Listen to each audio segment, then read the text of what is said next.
একাদশ শ্রেণীর ক্লাস কবে শুরু হবে? তোমাদের ভর্তি কার্যক্রম তো প্রায় শেষ পর্যায়ে, এখন চূড়ান্ত ভর্তির পরে তোমরা ক্লাস শুরু করবা। ক্লাস কবে শুরু হবে, ক্লাস শুরুর আগে করণীয়, সে বিষয়গুলো সম্পর্কে তোমাদেরকে জানাবো। বেশ কয়েকটা ধাপ রয়েছে, যার মধ্যে চূড়ান্ত ভর্তি, বই কেনা, ক্লাস শুরুর আগে করণীয় এবং ক্লাস শুরু একে একে আলোচনা করছে। এই ভিডিওটা সম্পূর্ণ দেখো, আশা করি তোমরা পুরো ইনফরমেশন পাবা। সামনে তোমাদের নতুন একটা জীবন শুরু হতে যাচ্ছে। আমি তোমাদেরকে একটা কথা সবসময়ের জন্য বলবো, এই যে তোমরা ভর্তি হচ্ছে কলেজে, তোমাদের কাছে মনে হতে পারে স্কুল জীবন অনেক প্রকার তোমার বাধা ছিল, বাট কলেজ জীবনে এসে ইচ্ছে মতো ঘুরবো ফিরবো। দেখো, তোমার রেজাল্ট তোমার যদি টার্গেট থাকে ভালো রেজাল্ট করার, তার অন্তপক্ষে তুমি বলা যায় যে এইচএসসি পর্যায়ে তোমার জন্য অতটা বেশি বলা যায় যে আনন্দ করার সুযোগ পাবা না। কারণ 2টা বছর তোমাকে শেষ করতে হবে অনেকগুলো বই, প্রত্যেকটার প্রথম ও দ্বিতীয় পত্র রয়েছে। এর আগে শুধু বাংলা এবং ইংরেজির প্রথম দ্বিতীয় পত্র তোমরা এসএসসিতে পড়েছো, বাট এখন তোমার যে গ্রুপ সাবজেক্ট আছে তারও প্রথম দ্বিতীয় আছে, এবং সেটা যেমন তেমন ছোটোখাটো একটা বই না, সেখানে অনেক গুরুত্বপূর্ণ টপিক রয়েছে। এখন কিভাবে তোমরা এই প্রিপারেশনটা নিবা আমরা সেটা তোমাদেরকে একটু বলছি। এবং তোমাদের তার সাথে সাথে এইচএসসির 27 ব্যাচের শিক্ষার্থীরা বাংলা ইংরেজি আইসিটি নিয়ে টেনশন না করে নাইট 24 পাবলিকেশনের এই 3টে বই কিনে ফেলো। রকমারি বেস্ট সেলার বই এগুলো। বই কিনতে night24.com-এ যাও অথবা হোয়াটসঅ্যাপে কল দাও তাদের এই নাম্বারে। কি করতে পারবা সেটা বলি। অনেকে দেখা যায় এখন বিভিন্ন জায়গায় প্রাইভেট ব্যাচে যুক্ত হয়ে গেছো, কোর্স কিনতেছো। আমার কথা হচ্ছে ভাইয়া, আগে তুমি শুরু করো পড়ালেখা নিজের জায়গা থেকে। এগুলো অনেক পরে করার সময় পাবা, আগে নিজেকে গুছিয়ে নাও। অতিরিক্ত প্রেশার অতিরিক্ত করাটা আসলে অনেক বোকামি। ঠিক আছে, অনেকে আছে যে প্রেশার নিতে পারে, তার আলাদা ব্যাপার, বাট নর্মালি আগে নিজের লাইফটা গুছিয়ে নাও। চূড়ান্ত ভর্তি ব্যাপারটা নিয়ে কথা বলি। তোমাদের চূড়ান্ত ভর্তি হবে আগামী 7 তারিখ থেকে 14 তারিখ পর্যন্ত। সো এই সময়ের মধ্যে সবাইকে গিয়ে ফাইনাল অ্যাডমিশন নিতে হবে, কলেজে উপস্থিত থাকতে হবে। তুমি যে কলেজে যাবা, সেই কলেজ যে কলেজে ভর্তি হবে সেই কলেজে তোমাকে উপস্থিত থেকে চূড়ান্ত ভর্তি কার্যক্রমে অংশগ্রহণ করতে হবে।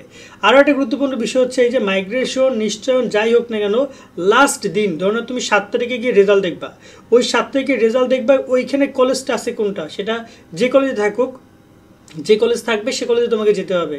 এর আগে তুমি মাইগ্রেশন করছো, প্রথম দ্বিতীয় যা হয়েছে না কিছু সব কিছু বাদ। এর একটা ব্যাপার হচ্ছে যে তোমাদের বই কেনা নিয়ে কথা বলি। তোমরা অনেকেই বুঝতেছো না যে বই ব্যাপারটা কী করবা। তোমাদেরকে জানিয়ে রাখতে চাই তোমাদের সিলেবাসটা একটু পরিবর্তন হয়েছে, তাই পিছনের বইগুলো কিনলে হবে না। বিশেষ করে 26-এর বই থেকে তোমরা 26-এর পুরাতন বইগুলো কিনতে পারো, বাট রাইট নাও 26 স্টুডেন্ট তো তোমাদের সিনিয়র, ওদের বই তো তোমরা কিনতে পারবে না, কারণ ওদেরও তো পড়ালেখা করতে হবে। সো বাট নতুন বই কেনার ক্ষেত্রে তোমরা 27-এর বইগুলোই পাবা। যেমন আমরা বাংলা ইংরেজি আইসিটির বইগুলো নিয়ে কাজ করছিলাম, দেখছো তোমার নাইট 24 পাবলিকেশনটা কিন্তু রকমারি বেস্ট সেলার। এছাড়া গ্রুপ সাবজেক্টের বইগুলো তোমরা কিনতে পারবা, তবে একটু ধীরে সুস্থে কেন, নতুন বই আসুক 27-এর জন্য, সেই বইগুলোই তোমরা কিনো। এবং একটা কথা বলবো যে কলেজ থেকে, বিশেষ করে কলেজ থেকে টিচাররা যদি পড়ায় তোমাদেরকে, তোমরা যদি নিয়মিত ক্লাস করে, তাহলে কলেজ থেকে বেশ কিছু বই রিকমেন্ড করবে। ঠিক আছে, ওই রিকমেন্ডেড বইগুলো তোমাদের কেনা উচিত হবে, কারণ হয়তো ক্লাসের সাথে টপিকগুলো মিলতে পারে কিন্তু বই কিন্তু মিলবে না। ধরুন না যে এক স্যার পড়াচ্ছে একটা বই দিয়ে, অন্য স্যার আরেকটা বই দিয়ে পড়াচ্ছে, বাট তুমি বই কিনছো আরেকটা, মিললো না, তখন কিন্তু ঝামেলা। তাই দেখা যায় যে তোমাদের একাধিক বই কেনা লাগতে পারে। তবে এখানে সবচেয়ে গুরুত্বপূর্ণ যে বিষয়টা সেটা হচ্ছে যে কোন বইতে তুমি কতটুকু তোমার তথ্যগুলো পাচ্ছ। যেমন তোমার যদি বলে বাংলা ইংরেজি আইসিটির ক্ষেত্রে খুব বেশি ইফেক্ট না, সবগুলো বই সেম টপিকে দিয়ে রেখেছে। তবে গ্রুপ সাবজেক্টের বইগুলোর ক্ষেত্রে কিছু বই একটু কম দিয়েছে, কোনো বই একটু বেশি দিয়েছে, কোনো বইতে ভুল আছে অনেক, কোনো বইতে তেমন ভুল নাই। সো ভালো ভালো বই কিনতে হবে, এবং তোমাদেরকে আমরাই বলে দিব তোমাদের বইগুলো কবে কি কিনবা, এবং বইয়ের ক্ষেত্রে কোন বইয়ের দাম কত, তোমাদের সায়েন্স আর্টস কমার্স সেগুলো আমরা তোমাদেরকে বলে দিব। আরেকটা ব্যাপার হচ্ছে যে তোমাদেরকে কিন্তু চূড়ান্ত ভর্তির সময় ফর্ম পূরণ করতে হবে, যেটা চূড়ান্ত ভর্তি ফর্ম, এটা তোমাদেরকে আমরা জানাবো খুব শীঘ্রই। চূড়ান্ত ভর্তি ফর্ম পূরণ করার পুরো প্রসেসটা দেখাবো। সেখানে কিন্তু তোমাদের সাবজেক্ট সিলেকশনটা ইস্যু আসবে। সো সাবজেক্ট সিলেকশন কিন্তু সবাই ঠিকঠাক মতো করো। ইতিমধ্যে সাবজেক্ট নির্বাচন নিয়ে আমাদের ভিডিও করা আছে, সাবজেক্ট চয়েস নিয়ে, মানবিক, বিজ্ঞান এবং ব্যবসা বিভাগে। চাইলে 2-3 দিন, 1 সপ্তাহ আগে ভিডিও আপলোড করছি, তোমরা চাইলে সেটা গিয়ে পিছনে গিয়ে ভিডিও লিস্ট থেকে দেখে নিতে পারো।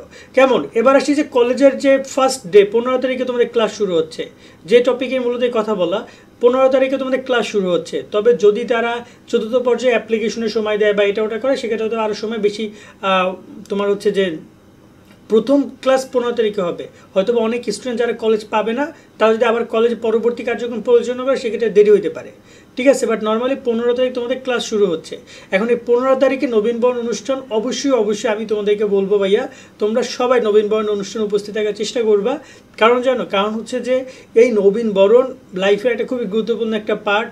যেখানে শিক্ষকদের সাথে বন্ধুবান্ধবের সাথে নতুন নতুন বন্ধুবান্ধবের সাথে একটা পরিচয় হবে। সো চেষ্টা করবো নবীন বরণে উপস্থিত থাকা, জিনিসটা লাইফে একটা স্মৃতি হিসেবে থাকবে এবং আশা করি বেস্ট একটা মেমোরি হিসেবে থাকবে তোমাদের জীবনে।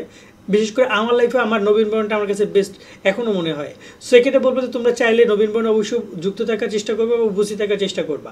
আর সামনে তোমাদের কলেজ ভর্তি নিয়ে আরও সামনে ইনফরমেশন পাবা, তোমরা তোমাদের বই কেনা নিয়ে ইনফরমেশন পাবা, তোমাদের কলেজ পরিবর্তন, টিসি, বিষয় পরিবর্তন, গ্রুপ পরিবর্তন, এগুলো নিয়েও তোমরা পাবা।